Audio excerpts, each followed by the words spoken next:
Hi, I'm Dr. John Grazel, and this is another one in a series of our synopsis presentations in connection with our course on peace, post-conflict reconstruction, and international development. The theme of the class for this synopsis was uh, Pragmatics and Principles, Lessons from the Marshall Plan Productivity Program. Now, we already discussed the Marshall Plan in our class and its general importance, but we didn't discuss in depth a very, very unique and important part of the Marshall Plan, small in dollars, big in consequences, and that was the productivity program. But also, we're discussing it separately because we want to emphasize two themes that are difficult actually to grasp: foundational principles and pragmatics. People confuse them. They very often think principles are sort of rules to do things pragmatically, and what works pragmatically becomes your principles.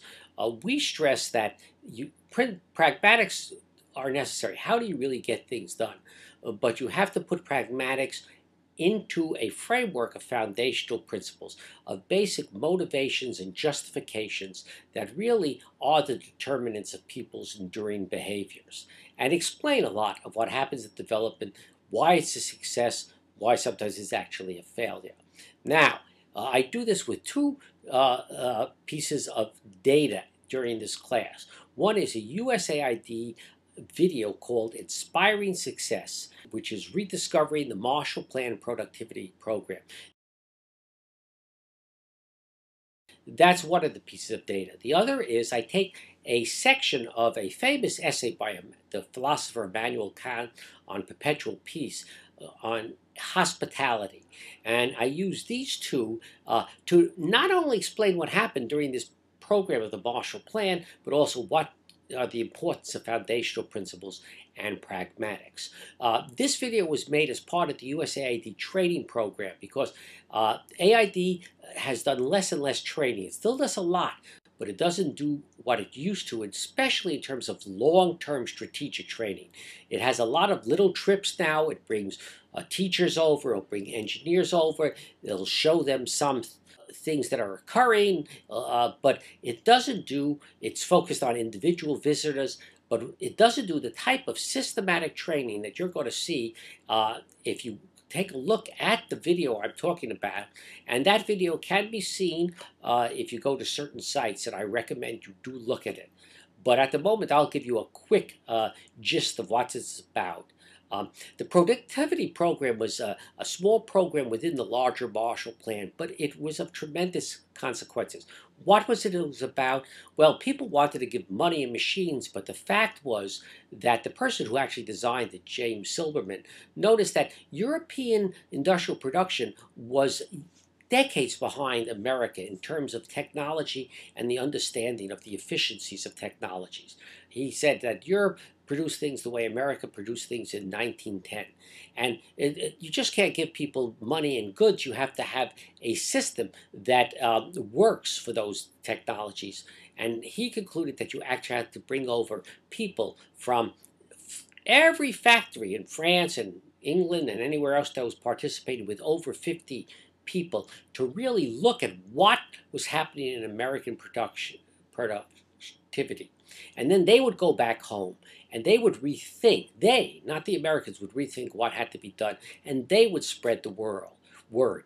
And it worked. 25,000, I repeat, 25,000 Europeans on 1,500 trips came to America, and they came in teams and they looked at entire systems. If they were agriculturalists. They didn't just look what happened on the farm. They looked what happened in the market. They looked what happened in the store. They looked what happened in the kitchen where it was being used.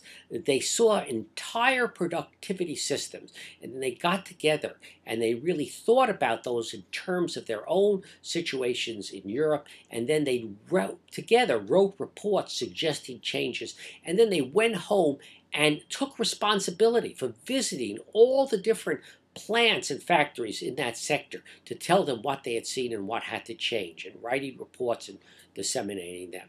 And out of this came a successful methodology.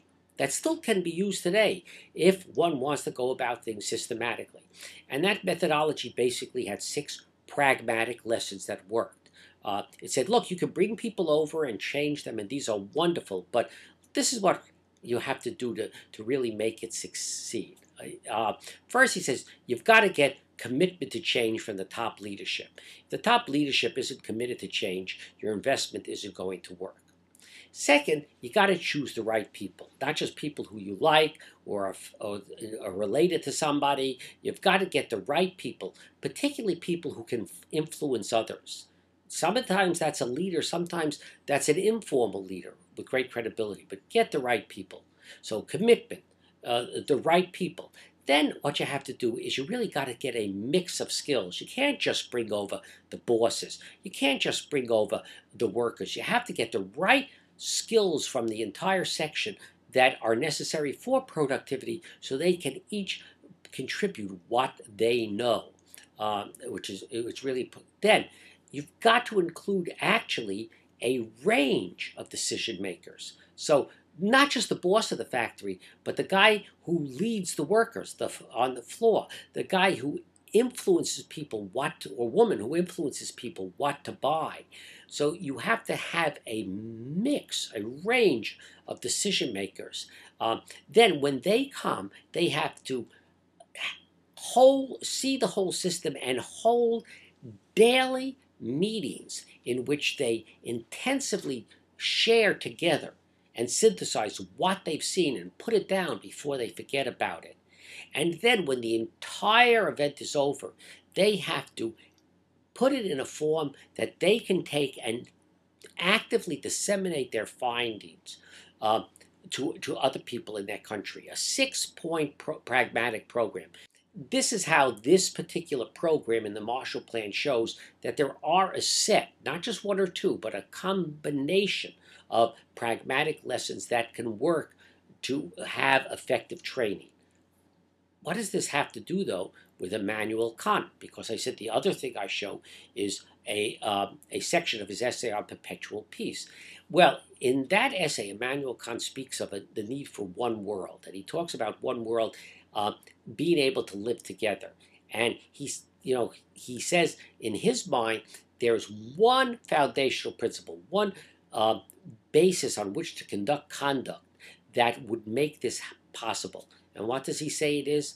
Hospitality. That doesn't mean that you always love everybody. That doesn't mean anybody's welcomed anywhere forever.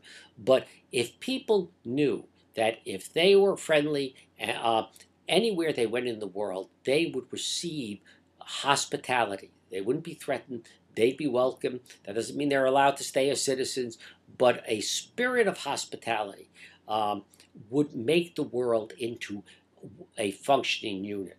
Something that I actually saw at another level when I lived in a country called Mauritania, the Sahara Desert, and saw how hospitality actually held desert society together. Now, what does that have to do with the foundational principle of the Marshall Plan, a productivity program, or even development? Well, this is what's amazing.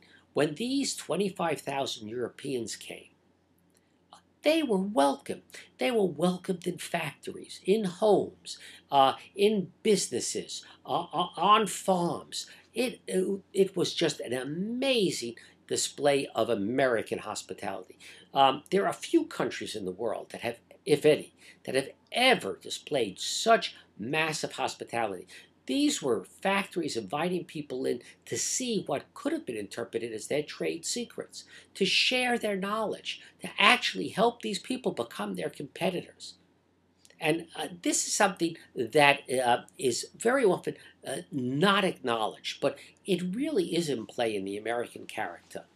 This foundational principle of hospitality, vital to understanding the mutual aid that went on under the Marshall Plan program and goes on today.